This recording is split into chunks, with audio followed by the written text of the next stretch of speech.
तो पुरुष और स्त्री व्यापद, कह रहे हैं अगेन प्रथम वर्णन किसने किया? तो चरक ने किया।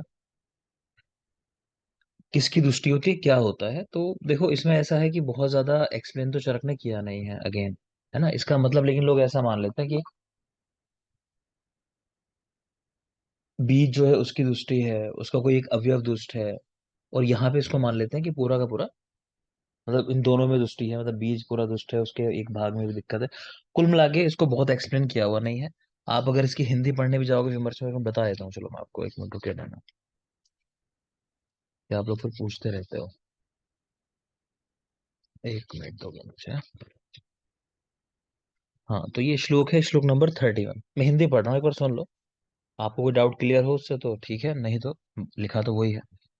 तो कह रहे हैं, इसी प्रकार जब पुरुष के बीज में संपूर्ण उत्पादक भाव कुपित हो जाते हैं, तब वह पुरुष का बीज बंध्या पुत्र उत्पन्न करता है। तो बीज भाग में उन्होंने क्या लिखा?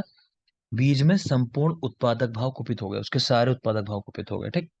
फिर कह रहे हैं, जब पुरुष के बीज में बीज भाग का एक अंश कुपित होता है, तो पूति प्रज। तो बीज भाग अवयव, तो क्या है? एक अंश खाली। और बीज भाग का मतलब लिखा है कि उसके सारे भाव, मतलब बीज के जितने ही भाव हैं सारे दुष्ट हैं, ठीक है ना। और बीज भाग अवयव का मतलब सिर्फ एक अंश को ही कुपित है। फिर जब पुरुष के बीज में प्रजनन भाग का एक अंश एवं पुरुषकर शरीर के उत्पादक भाग का एक अंश दुष्ट होता है, तब पुरुष की आकृति की अधिक समानता रखने वाला, परंतु पुरुष से भिन्न तृणपुत्रिक ऐसी संतान उत्पन्न होती है, ठीक। तो ज्यादा कुछ सेंस नहीं बनता पढ़ के भी, ठीक है, वो भी आचार्य की व्याख्या है। आप पढ़ोगे तो उसमें कुछ क्लियर नहीं हो पाता है, तो आप जैसे शब्द लिखे हैं ना, शब्दों के साथ जाना, यहाँ ज्यादा दिमाग लगाने की जरूरत नहीं है। तो बीज भाग अवयव, बीज भाग अवयव, बीज भाग नाम एक देश, ये एक साथ है दोनों। तो बीज भाग में तुष्टि हो, तो पुरुष व्यापक क्या होगा? तो पुरुष होगा बंध्य, स्त्री होगी बंध्या।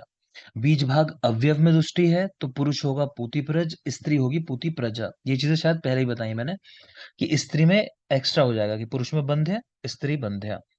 पुरुष पूति प्रज, स्त्री पूति प्रजा। बीज भाग अवयव, बीज भाग नाम एक देश, दोनों की दृष्टि है। तो पुरुष संतान उत्पन्न हुई है तो वो होगी तृणपुत्रिक, ठीक है। और फीमेल संतान उत्पन्न हुई है वो होगी वार्ता। क्वेश्चन ऐसा आ चुका है, इनमें से किसकी आकृति पुरुष के जैसी होती है? तो तृणपुत्रिक पुरुष व्यापद है, जाहिर सी बात है, तो इसकी आकृति पुरुष जैसी है, ठीक है। मतलब तृणपुत्रिक में और वार्ता के अंदर, वार्ता क्योंकि स्त्री व्यापद है तो वो स्त्री है, तो मतलब स्त्री आकृति होगी उसकी। तो समझ सकते हो, याद करने का एक और तरीका है कि स्त्रियां बातें ज्यादा करती हैं, तो वार्ता वाला पॉइंट जो है वो स्त्रियों में है, और मेल में है तृणपुत्रिक, ठीक। तो कुल मिला के रटना है, इसमें और कुछ ज्यादा कॉन्सेप्ट है नहीं। आगे चलोगे। निर्विकारा परस्तु आत्मा सर्वभूतानाम निर्विशेषः सतो शरीरयोस्तु विशेषाद विशेषोपलब्धि, ठीक है। तो कह रहे हैं ईश्वर जो है वो निर्विकार है, उसमें कोई विकार नहीं है। श्लोक नंबर 33, इतना ही याद रखना है मेरे लिए, कि परमात्मा, ये परमात्मा जो है, ईश्वर जो है, मतलब वो निर्विकार है, इतना ही याद रखना है। नेक्स्ट चलो। योनि भेद से शरीर चार प्रकार के, योनि भेद से शरीर चार प्रकार के, आप पीछे भी पढ़ चुके हो, ठीक है, जागम द्रव्य जो पढ़े हैं वो। नेक्स्ट कह रहे हैं चरक और सुश्रुत, उन्होंने 16 मानस प्रकृति बताई है, 16 मानस प्रकृति, 7 6 3, सत व्रज और से 7 से 6 और 3। काश्यप की अगर बात करें, उनकी 18 मानस प्रकृति हैं, बात कर चुके हैं इसकी भी हम लोग, कि सात्विक में प्रजापत्य सत्व बढ़ा दिया, और राजस के अंदर याक सत्व बढ़ा दिया, दोनों में एक एक बढ़ जाती हैं, इस तरह कुल प्रकृति 18 हो जाती है, 16 की जगह। भील की अगर बात करें, उन्होंने काय 14 प्रकार की बताई हैं, 7 दिव्य काय हैं और 7 मानस काय हैं, 7 दिव्य और 7 मानस काय। अध्यात्म देवता 16 बताया उन्होंने, याद करने की जरूरत नहीं है, क्योंकि इसको याद करोगे तो अपना बेसिक भूल जाओगे। चरक में आपको बताया होगा मैंने, ज्ञान के देवता कितने हैं? कितने हैं? 8। 8, 8 है ना, तो वही मेन है हमारे लिए। शरीर में ओज और तेज, कह रहे हैं 12 स्थानों पर रहता है, इसको चाहो तो याद कर सकते हो कि शरीर में ओज और तेज के 12 स्थान बताए हैं, जैसे सुश्रुत के अंदर द्वादश प्राण बताया ना, द्वादश या एकादश, उस तरह कर सकते हो। तो यहाँ ओज और तेज नित्य 12 स्थानों पर रहता है, 12 के नाम दिए हुए हैं, त्वचा, रक्त, मांस, मेद, अस्थि, मज्जा, शुक्र, तो ये हो गई हमारी शाखाएं। प्लस स्वेद, मूत्र, पुरीश, ये 3 मल हो गए, और पित्त और कफ है, वात नहीं है, कहने का मतलब है, बाकी सब है। तो शाखाएं, और स्वेद, मूत्र, पुरीश यानी मल, और पित्त और कफ। रस के साथ ही पुरुष का जन्म होता है, इसे ही जीवन भी कहते हैं, रस को ही जीवन भी कहते हैं। तो रस के बारे में, कि रस संवहन का प्रथम उल्लेख किसने किया? या रक्त संवहन का प्रथम उल्लेख किया, या रस के बारे में कोई अलग स्टेटमेंट मिले किसने दिया, सबका आंसर भेल ही लगाना है आपको। सत्व तीन तरह का होता है, शुद्ध, राजसिक, तामसिक। शुद्ध वाला कल्याणकारी, सबका कल्याण चाहता है। राजस वाला रोष, गुस्से में रहता है। और तम वाला मोह में पड़ा रहता है, यानी अज्ञानता में। तो शुद्ध कल्याणकारी, राजस रोष, रासे राजस रासे रोष, और तामस तो मोह वाला। आगे देखिए, तरतम भेद से मन अपरिमेय संख्या हो सकता है ना। अगर ऐसा देखो कि हाँ कौन गुणों में श्रेष्ठ है, कौन उससे कम, कौन उससे कम, कौन उससे कम, तो ऐसे तो आप लाइन से लगा दो, लोग पढ़े कर दो, तो तरतम भेद से मन अपरिमेय संख्या भी हो सकते हैं। काश्यप ने भी यही कहा कि सत्व तीन तरह का, कल्याण, क्रोध, मोहजम, है ना। क्रोध या रोष एक ही बात होती है। तो कल्याण, क्रोध और मोहजम। तो काश्यप सत्व तीन प्रकार का। ये स्टेटमेंट जो है अगला, ये काफी जरूरी है काश्यप का। यथा वक्त्रम तथा वृत्तम, तो जैसा व्यक्ति का वक्त्र होता है, चेहरा होता है, वैसे ही उसकी वृत्ति होती है। ठीक है। यथा चक्षुष्य तथा मना, जैसे उसके चक्षु है वैसा उसका मन है। यथा स्वरस्य तथा सारम, स्वर से सार। और यथा रूपम तथा गुणा, जैसा रूप है वैसे गुण होता है। तो वक्त्र के समान उसका व्रत है, चक्षु के समान मन, सार स्वर के जैसा, और रूप गुणों के जैसा। तो याद रखोगे ये बात, काश्यप ने कही है, ये भी याद रखेंगे।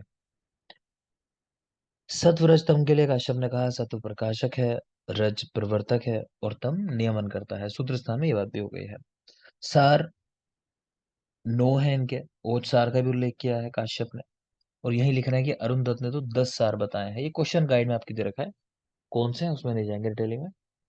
तो काश्यप ने ओजसार का भी उल्लेख किया, पहले तो वो याद रखोगे। तो उनके कुल सार 9 हो जाते हैं, प्लस अरुंधत के सार कितने हैं, 10। अब ये जो हमने मानस प्रकृति पढ़ी है, तो पहले सात्विक वाली जो है प्रकृति उनको पढ़ रहे हैं हम लोग। तो फर्स्ट है यहाँ पर ब्रह्म सत्व। अगर बुक देख रहे हो तो आपकी बुक्स के अंदर श्लोक नंबर 36 के बाद कंटिन्यूएशन में जो श्लोक है वो है ये। तो ये कैसे होते हैं ब्रह्म सत्व वाले। अच्छा, पहले तो ये याद रखना है कि सात्विक, राजस और तामसिक, इन तीनों के अंदर बेस्ट कौन सी प्रकृति है, तो सात्विक वाली बेस्ट है। और सात्विक में भी कोई बेस्ट पूछे तो ब्रह्म सत्व जो है वो सबसे अच्छी मानी गई है, श्रेष्ठ प्रकृति ब्रह्म सत्व। ठीक है। तो ब्रह्म सत्व वाले कैसे होते हैं, जितात्मा नाम, समविभागी नाम, ज्ञान विज्ञान वचनपति, और लिखा है सामने शुद्धतम, कि इनका अपने ऊपर, अपने इंद्रियों के ऊपर कंट्रोल होता है, जितात्मा होता है।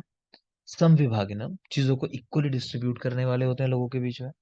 और ज्ञान विज्ञान और वचनपति, यानी ज्ञान विज्ञान और वचन शक्ति से संपन्न होते हैं। नेक्स्ट आ जाता है आर्ष सत्व। तो अध्ययन, व्रत, होम, ब्रह्मचर्य का पालन करने वाले, अतिथि व्रत का पालन करने वाले, है ना, कि गेस्ट आएगा तो उसका सम्मान करने वाले, तो अतिथि व्रत का पालन करने वाले। और उपशांतम, तो मतलब इन्होंने लिखा है, इज्जिया भी है इसके पहले, चाहो तो ऐड कर लो इज्जिया, एक इज्जिया वर्ड भी लिख लो। इन पे ना पुराने सवाल कभी आए हुए हैं, इज्जिया आर्ष सत्व के अंदर ही है।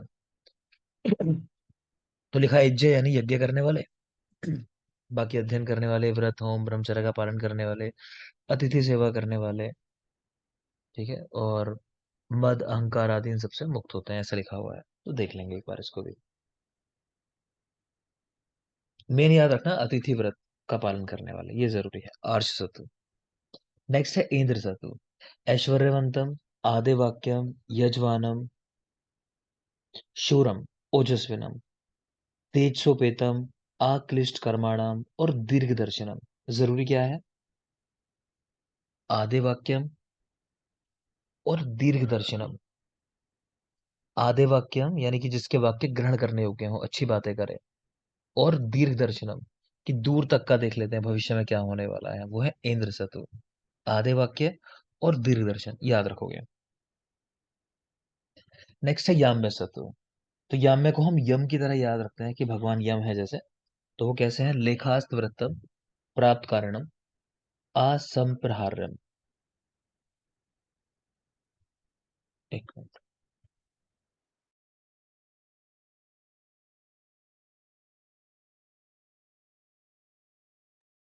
हम्म। तो लेखास्त वृत्तम, प्राप्त कारणम, तो मतलब है लेखास वृत्तम, मतलब कि जो लिखा है ना, ऐसे समझो कि जो लिखा है उसके अनुसार कार्य करने वाले, यानी कि जो नियम है उसके अनुसार काम करने वाले, ये मतलब है इसका।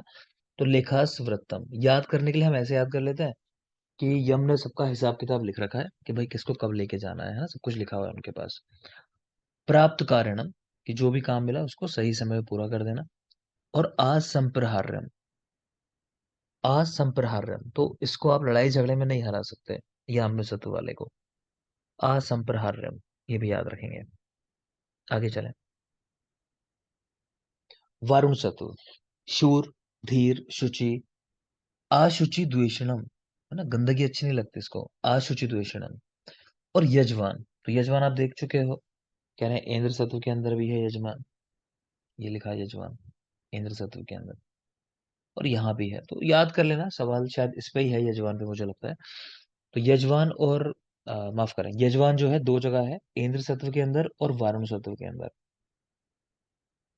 वारुण और इंद्र सत्व दोनों में लिखा है यजमान, ये शब्द जो है मतलब यज्ञ करने वाले। हाँ सॉरी, सिंपल ना, सिंपल मतलब था इसका। हम्म, आगे देखोगे। काश्यप ने प्रजापति सत्व का उल्लेख किया है, तो उसमें लिखा है धर्मशीलम जगत प्रियम। अब तक तो पूछा नहीं, लेकिन पहली बार इस बार हल किया इसके ऊपर, कौन सा एक्स्ट्रा मार्क, कुछ नया सवाल बनाना होगा, तो यही है कि चलो लक्षण पूछ लेते हैं। तो धर्मशील और जगत के लिए प्रिय होते हैं प्रजापत्य सत्व, जगत प्रिय याद रखना, स्पेशली जगत प्रिय। नेक्स्ट आ जाओगे, अब आ जाते हैं कुबेर सत्व। तो व्यक्त कोपम प्रसादम, कुबेर सत्व कोई खास नहीं है, व्यक्त कोप प्रसादम, मतलब इन्होंने लिखा है इसका कि क्रोध और प्रसन्नता अपनी साफ साफ दिखाने वाले, कि मतलब छुपाते नहीं है, गुस्सा आए चाहे प्रसन्न हो। गांधर्व सत्व, इनको नृत्य गीत आदि प्रिय होता है, ये भी आप जानते ही हो, तो ये तो पढ़े हुए पॉइंट्स हैं आपके, तो एक बार फिर देख लो। तो ब्रह्म सत्व में आपको बताया मैंने ज्ञान विज्ञान वचनपति, ये याद रखोगे, ज्ञान विज्ञान वचनपति, और सम विभाग याद रख सकते हो, सात्विक लोगों का गुण भी होता है, इस चीजों को इक्वल डिस्ट्रीब्यूट करना, इनमें भी है। और शुद्धतम होता है। आर्ष सत्व की बात करें तो अतिथि व्रत का पालन करने वाले होते हैं, अतिथि व्रत, आर्ष सत्व। इंद्र सत्व, आधे वाक्यम यजवानम, आधे वाक्यम यजवानम, यजवानम हमने दो जगह देखा, वारुण सत्व में और इंद्र सत्व के अंदर। तो आधे वाक्यम यजमानम और दीर्घ दर्शनम, दूर तक का देख लेने वाले, इंद्र सत्व। याम में लेखास्वृत्तम प्राप्त कारणम असंप्रहार्यम, लेखास्वृत्तम प्राप्त कारणम असंप्रहार्यम। वारुण सत्व, आशुचि द्वेष और यजमानम along with इंद्र सत्व। काश्यप, प्रजापत्य सत्व का समावेश इसी में किया है, उसका लक्षण बताया जगत प्रिय होना, जगत प्रिय। कुबेर सत्व व्यक्त को प्रसादम, कुबेर सत्व व्यक्त को प्रसादम। और गांधर्व सत्व नृत्य गीत आदि इनको प्रिय होते हैं। यही लिखा है कि नेल्स जो होते हैं वो किससे बनते हैं, कंडरा से, ठीक है ना। तो ये ध्यान रखोगे, सुश्रुत में आप लोगों ने पढ़ा होगा, अगर 6 वाला लेक्चर कल शायद पढ़ा रहा था तो वहां भी बताया था कि जो नीचे की ओर आते हैं कंडराएं, ठीक है, तो उनसे हाथों में हो जाती हैं जो, उनसे नील्स का निर्माण होता है, नख का। आगे चलिए। राजस सत्व 6 है, 6, तो उनके बारे में देख लेते हैं। तो कुछ जरूरी यहाँ है नहीं बेटा, कोई भी एक नजर डाल लो, यहाँ कोई जरूर नहीं है, लगभग सवाल नहीं आता किसी पे भी। सर्प है और प्रेत, जिनमें में भी कुछ जरूरी होगा, देख लेते हैं। आसुर वाला कह रहे हैं चंड होते हैं, तो चंडाल टाइप के जो लोग होते हैं, मतलब दूसरों को फंसा के मारने वाले, उस तरह के। राक्षस सत्व अमरशलम, वही लड़ाई झगड़ा करते हैं। पेशाच सत्व महाशनम स्त्रैण, स्त्री रहस्य कामता। अशुचि, शुचि द्वेषणम, भीरु, भीषयतारम। इसमें देख सकते हो, मुझे लगता है एक तो ये स्त्रैण के ऊपर शायद सवाल कर चुका है, स्त्रैण कौन से सत्व वाले के लिए कहा गया, तो याद रखना हल्का सा। तो पैशाच सत्व वाले स्त्रैण, मतलब स्त्रियों के साथ रहने वाले, ऐसा कह लो, स्त्रैण। और एक आया है इसमें भीरु, भीषई तारम, तो इसका मतलब है खुद तो डरपोक है लेकिन दूसरों को डरा देते हैं, पिशाच सत्व वाले। तो भीरु, भीषई तारम, इसको याद रखोगे, पिशाच सत्व। नेक्स्ट है सर्प सत्व, क्रुद्धम शूरम आक्रुद्धम भीरु, के गुस्सा हो गए तो शूरवीर हो जाएंगे, और गुस्सा नहीं है जिस समय तो डरपोक होते हैं। फिर सांप ऐसे ही होता है, गुस्सा दिलाओगे तो फिर वो काटने को खड़े हो जाते हैं, अदरवाइज भाग जाएंगे आपको देख के। तो क्रुद्धम शूरम आक्रुद्धम भीरु। संत्रस्त गोचर आहार विहार परम, कि इधर उधर जो भी जा रहे हैं वो भोजन की तलाश में जा रहे हैं बस। नेक्स्ट आ जाओ प्रेत सत्व। अति दुखशील, अति लोलुप, अकर्मशील। अति दुखशील, अति लोलुप, अकर्मशील, कोई जरूरी नहीं। लास्ट है शाकुन सत्व, अमर्षणम असंचयन। तो शकुनी को याद कर लो, महाभारत में था, तो लड़ाई झगड़ा ही कर रहा है उसने पूरा महाभारत, लेकिन फिर भी उसे कुछ मिला? कुछ नहीं मिला, तो संचय नहीं कर पाया कुछ, असंचयम। ठीक है, शाकुन सत्व। तो क्या याद रखना है राजस में? पैशाच में देखा हमने स्त्रैण होते हैं और भीरु भीषयकारम। स्त्रैण, भीरु भीषयकारम। तो ये पॉइंट भी इससे मैच ही करता है, ये कभी आ जाए। स्त्री रहस्य कामते हैं, स्त्रियों के साथ एकांत में समय बिताने चाहते हैं, ऐसे होता है पिशाच सत्व वाले। और भीरु भीषयकारम वो भी याद रखेंगे। फिर सर्प सत्व में देख सकते हो, क्रुद्धम शूरम आक्रुद्धम भीरु। इजी है। सर्प सत्व, क्रुद्धम शूरम आक्रुद्धम भीरु। और लास्ट शाकुन सत्व, आमर्षणम असंचयम। काश्यप ने याक्ष सत्व का उल्लेख इसी में किया, उसका लक्षण है प्रभक्षणम, खाने वाले, कोई का जरूर नहीं रहता उसको भी। नेक्स्ट है तामस तत्व तीन, पशु, मत्स्य और वनस्पत्य। तो पशु कैसे होते हैं? कि मेधा नहीं है उनमें, मैथुन में लगे रहते हैं, स्वप्नशील, कुछ नहीं याद करना।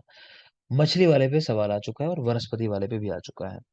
तो मत्स्य सत्व वाले कैसे हैं? कि बुद्धिमान नहीं होते, अनवस्थित होते हैं, शरणशील, चलने वाले ज्यादा, और तोय कामम, पानी चाहने वाले। तो इजी है, मछली जल की रानी है, हमेशा बात करते हैं हम, तो वही तोय कामम मत्स्य सत्व है।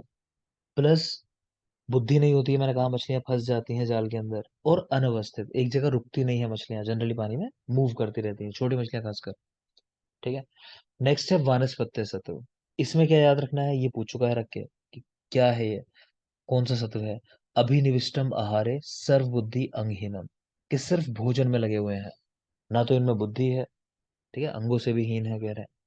तो वानस्पत्य सत्व, तो वनस्पतियां सिर्फ भोजन का निर्माण करने में लगी रहती हैं, ऐसे इसको याद रखोगे। वानस्पत्य सत्व। नेक्स्ट कह रहे हैं कि इसके अलावा फिर वही बात है, अगर तरतम के आधार पे देखो तो अपरिमेय संख्या भेद हो सकते हैं, मानसिक प्रकृतियों के भी। इस चैप्टर के अंदर 5 शुभ अर्थ और 3 अशुभ अर्थ आए हैं, इसका मतलब है 5 पॉजिटिव सेंस में क्वेश्चन आए हैं और 3 निगेटिव सेंस में क्वेश्चन आए हैं। ठीक है, लास्ट में है श्लोक 42-43 नंबर श्लोक जो इस चैप्टर का। मतलब बताऊं तो देखो, ऐसा लिखा है कि गर्भ का कारण क्या है, गर्भ की आत्मा क्या है, गर्भ की प्रकृति क्या है, गर्भाशय में गर्भ कैसे बढ़ता है, गर्भ की वृद्धि का कारण क्या है। तो ये 5 शुभ अर्थ माने गए हैं। जबकि गर्भ उत्पन्न क्यों नहीं होता, गर्भ विनाश कैसे हो जाता है, तो निगेटिव वाली चीजें जो है, मतलब कि गर्भ की विकृति क्यों होती है।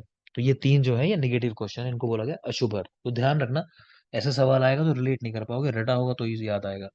तो 5 शुभ अर्थ हैं और 3 अशुभ।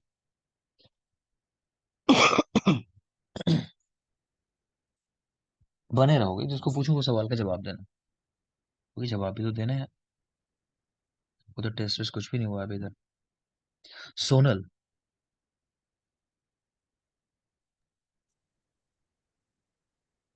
आचार्य चरक के अनुसार वेदना का अनुभव बच्चे को किस मास में होने लगता है?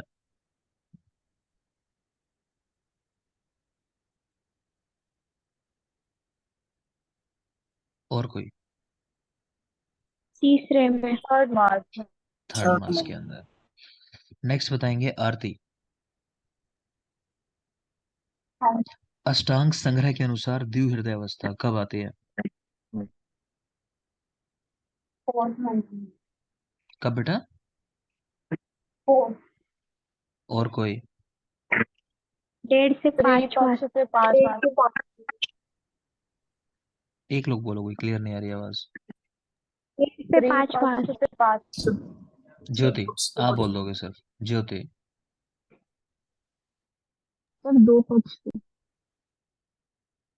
दो पक्ष? कौन बोल रहा है कोई? डेढ़ कई। से पाँच मास सर। 1.5 से 5 3 पक्ष से मास? 5 मार्च। तो ये जो बता रही है ज्योति, दूसरा मास वो किसका है? अष्टांग हृदय का। हृदय। अष्टांग हृदय का। याद रखो ज्योति, गलत बात है ना, याद होना चाहिए था। आगे बताओगे।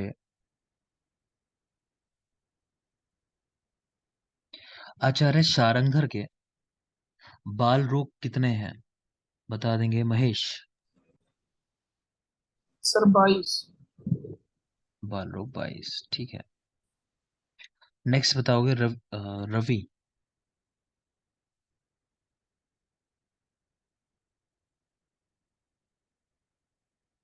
Ravi. Yes sir. Yes sir. Acharya Sushruta के अनुसार गर्भ का पहले हृदय बनता है, किसने कहा? अच्छा और कोई? सर क्रिस कृतवीर्य ने। कृतवीर ने, ठीक है। अब देख लेना, आप लोग मेहनत नहीं कर रहे हो, आप समझ नहीं पा रहे हो। कल एआईपीजीडी का पेपर डिस्कस किया है ना। बता रहा हूँ, अच्छे अच्छे बच्चे जो हैं पेपर में देख के घबरा गए, उसको गलत करके आए, आसान आसान क्वेश्चन भी गलत कर दिए। वहां लोगों का माइंड ऐसे काम करने लगता है कि अलस अलास, है ना। उसमें भी लोगों ने वो अलास समझ के दिमाग लगा लिया, क्वेश्चन गलत कर दिया, बहुत लोगों ने गलत कर दिया। आप लोग किस कॉन्फिडेंस में हो या किस ओवर कॉन्फिडेंस में, मुझे पता नहीं, क्यों नहीं पढ़ रहे हो, है ना। लेकिन मेहनत ज्यादा करनी चाहिए, बहुत कम मेहनत चल रही है। बीच में सही पढ़ रहे थे इस बैच के लोग, लेकिन अभी तो मैं देख रहा हूँ बिल्कुल रिलैक्स हो गए हो। आपका थोड़ी हुआ है आईपीजीटी, आपने थोड़ी दिया। जिनको रिलैक्स करना था वो कर रहे हैं, आप लोग पढ़ाई करो प्रॉपर अपने। नुकसान हो जाएगा लापरवाही में। देखो आगे। आगे पांचों महाभूत के नाम लिखे हैं, आकाश, वायु, अग्नि, जल और पृथ्वी। ठीक है, तो ये क्षिति करके वर्ड आया है, देख लोगे तो पृथ्वी का पर्याय होता है, तो ये भी ध्यान रखना होता है। क्षिति करके बोलते हैं इसको, क्षिति, शी जो बना हुआ है, तो वो पृथ्वी है मतलब। ठीक है, तो चरक के अनुसार पहले लिखे हैं कि आकाश में क्या है, लघुता है, सूक्ष्मता है और विवेक। वायु से चेष्टाएं होती हैं, वायु की वजह से चेष्टाएं। अग्नि में कुछ खास नहीं। जल में देखोगे शीतलता, मृदुता, तो नॉर्मल ही है वे। और शित्यात्मक यानी पृथ्वी के भाव, तो उसमें गौरव। बाकी गंध वगैरह तो आप जानते ही हो कि गंध पृथ्वी का गुण है, तो वो भी याद रख लेना। ठीक है। नेक्स्ट देखोगे सुश्रुत। इन्होंने आकाश से कहा विविकता, सर्व छिद्र समूह शरीर के अंदर। वायु से चेष्टाएं, स्पंदन और लघुता, तो इनकी वायु है लघु, देख पा रहे हो, लघुता वायु में है। फिर अग्नि से वर्ण बनना, भ्राज्य, रुष्णता, पक्ति, अमर, शौर्य, समझ ही आ रहा होगा कि अग्नि की चीजें सारी शौर्य, वो भी समझ लेना। जल वाले गुरुता, शैत्य, स्नेह और शुक्र। और शित्यात्मक भूमि से, तो वो गुरुता है वहां भी। तो एक नजर डाल लेना अच्छे से, कुछ ऐसा है नहीं कि पूछा जाता हो। आगे फिर काश्यप की चीजें हैं, तो वो भी मैं नहीं पढ़ा रहा आपको, रहने दो। शरीर वृद्धि देखना चाहो देख लो, अग्नि से शरीर वृद्धि, ये देख सकते हैं। अगले पेज पे वही चीज लगी हुई है दोबारा से। नेक्स्ट है चैप्टर नंबर 5।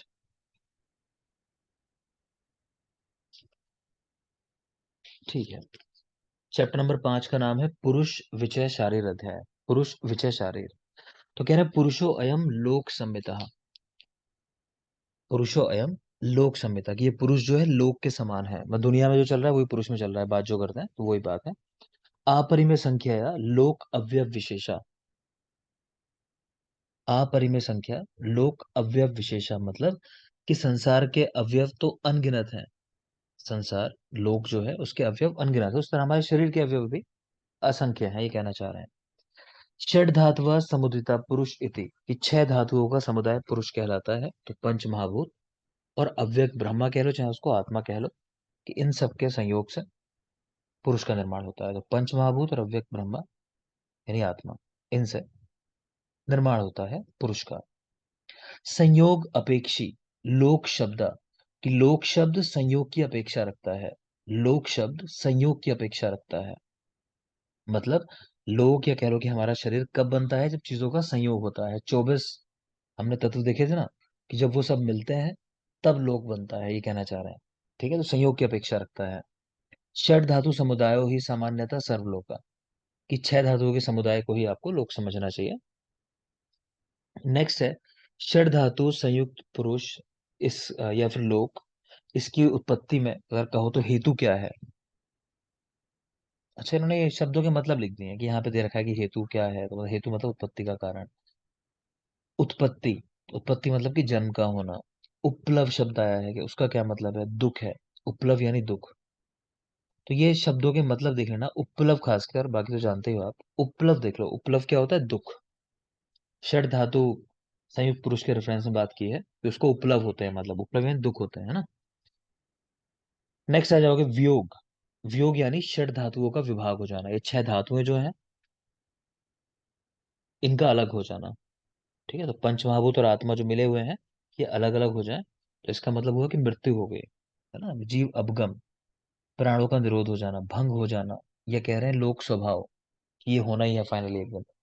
कुल मिला के अब तक जो पढ़ा इसमें सवाल आते नहीं है, ठीक है ना, कोई ऐसी जरूरी बात नहीं है।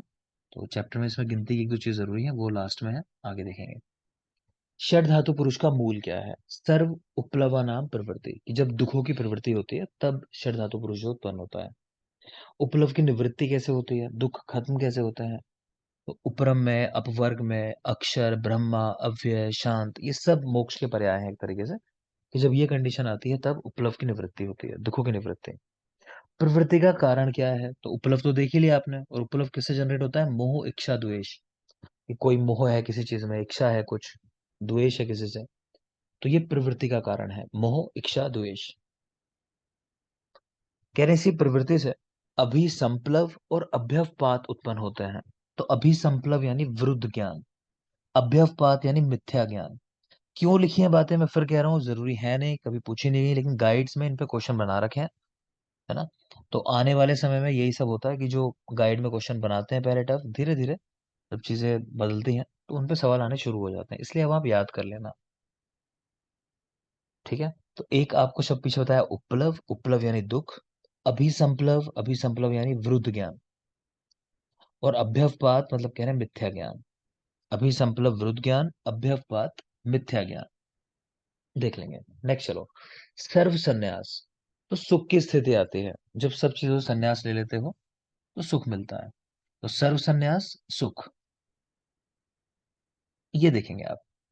इस पे सवाल जो है मेरे ख्याल से आपके जो हरियाणा पीएससी है, तो वहां भी ये लोकगत भाव पुरुषगत भाव की बात की है उन्होंने, सिलेबस में, अगर मैं सही ध्यान कर पा रहा हूँ तो देख लोगे इसको, मतलब रटना है बिल्कुल कि ऐसा लोकगत भाव क्या है, मैं सृष्टि में क्या है जो हमारे शरीर में वो चीज मैच करती है उसके साथ, उस कैरेक्टर के साथ, ऐसा कहना चाह रहे हैं।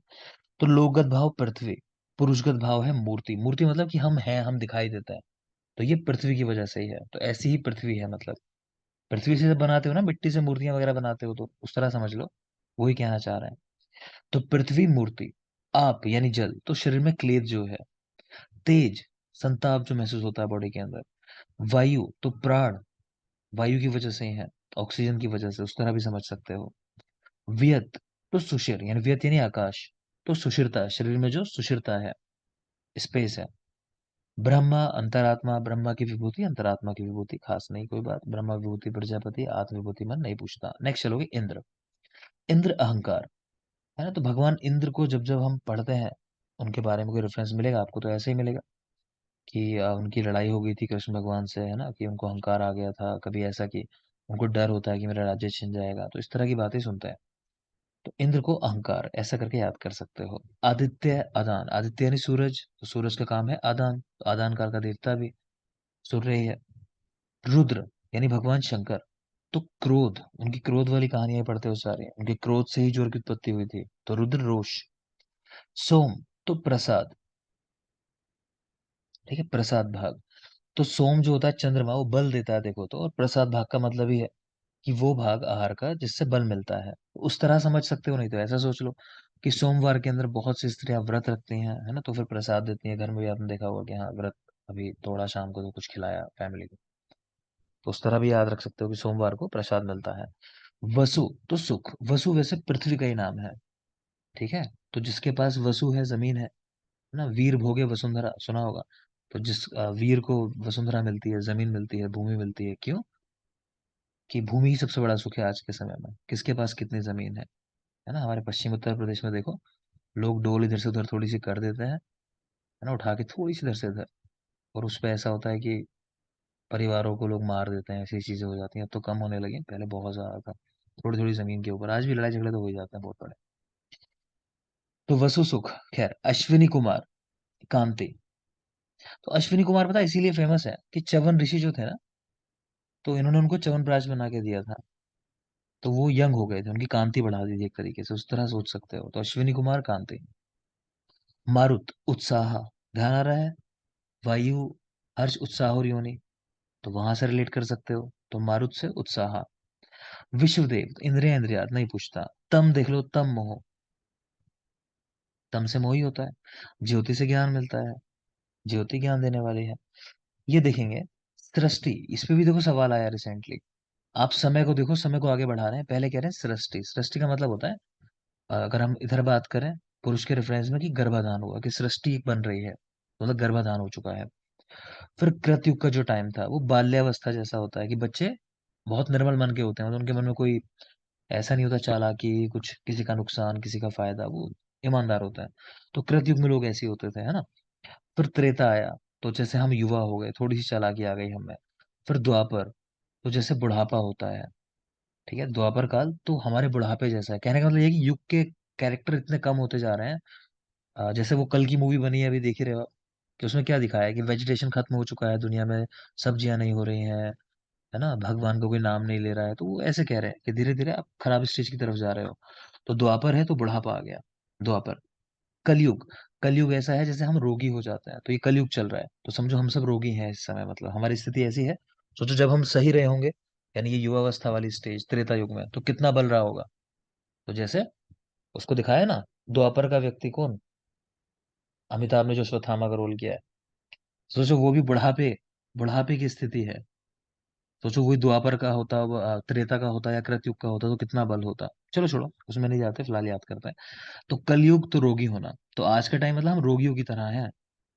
और जब युगांत होगा तब होगी मृत्यु, जब ये कलयुग का अंत हो जाएगा। और ये बहुत जरूरी है, इस पे सवाल आया है, बिल्कुल याद रखना। लास्ट वाला पोर्शन सृष्टि से लेके आगे तक का बिल्कुल रटा होना चाहिए। तो सृष्टि मतलब गर्भाधान, कृतयुग बाल्यावस्था के साथ रिलेट करते हैं, त्रेता को युवावस्था के साथ, द्वापर बुढ़ापा, कलयुग रोगी होना, और युगांत तो मरण। आगे चले। तो और कुछ था नहीं इस चैप्टर में, चैप्टर नंबर 5 फिनिश हुआ, नेक्स्ट है चैप्टर नंबर 6।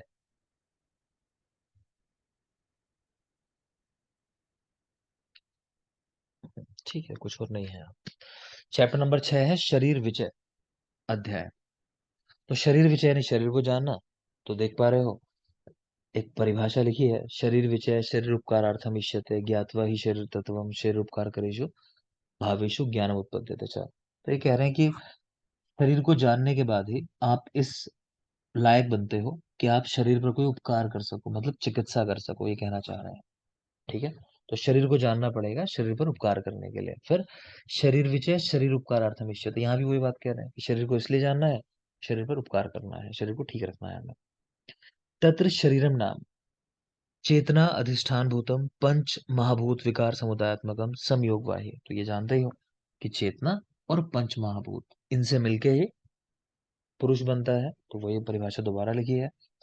यही लिख रहा है कि चरक ने शारीर 4 में गर्भ की परिभाषा बताई है, और शारीर 6 जो आप पढ़ रहे हो भी, इसमें शरीर की परिभाषा बताई है इस चैप्टर के अंदर। ठीक है, तो ये शरीर की परिभाषा ही है, तो शरीरम नाम। तो गर्भ की परिभाषा शारीर 4, और शरीर की परिभाषा शारीर 6। अब पूछता नहीं है सवाल। यही लिखा है सुश्रुत ने शारीर 5 में गर्भ और शरीर दोनों की परिभाषा एक साथ बता दी। तो इनके मिडिल का चैप्टर अगर ध्यान से देखोगे, 4 चैप्टर चरक का, 6 चैप्टर चरक का, इसके बीच में डाल दो चैप्टर नंबर 5 सुश्रुत का, ऐसा करके याद करने के लिए। तो 4 5 6 तीनों चैप्टर हो गए मतलब। तो 4 में शरीर के चरक के गर्भ की परिभाषा है, 5 में सुश्रुत के गर्भ शरीर दोनों की परिभाषा है, और 6 में चरक के शरीर की परिभाषा है। इस तरह करके आगे चले।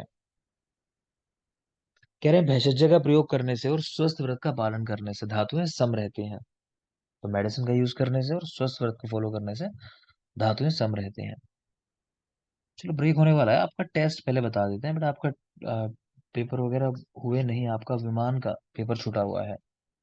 तो विमान ले लेते हैं टेस्ट आपका। आज है थर्सडे, फ्राइडे सैटरडे संडे, ठीक है, चलो बेहतर रहेगा संडे के दिन। ठीक है।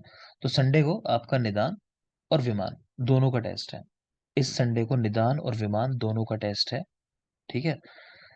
कोई अगर ऐप पे रजिस्टर नहीं हो तो रजिस्टर करा लेना। कैसे रजिस्टर कराओगे? मुझे अपना एक मोबाइल नंबर, एक आपका ईमेल आईडी, ठीक है, मोबाइल नंबर ईमेल आईडी, वो मुझे प्रोवाइड कर दोगे। ठीक है, मैं आपकी आईडी क्रिएट करके आपको इमेज भेज दूंगा, उसमें किस तरह लॉगिन वगैरह करना बता दूंगा। तो कई लोगों ने बाद में ज्वाइन किया होगा मे भी, शायद नहीं हो आप। ठीक है, तो ये छोटी सी बात है आपके लिए, समझ गए? संडे को टेस्ट से ध्यान रखना। फिलहाल एक ब्रेक का टाइम है, ब्रेक लेते हैं, ब्रेक के बाद पीडीएफ जो चल रहा है हमारा। Thank you. 10 मिनट्स।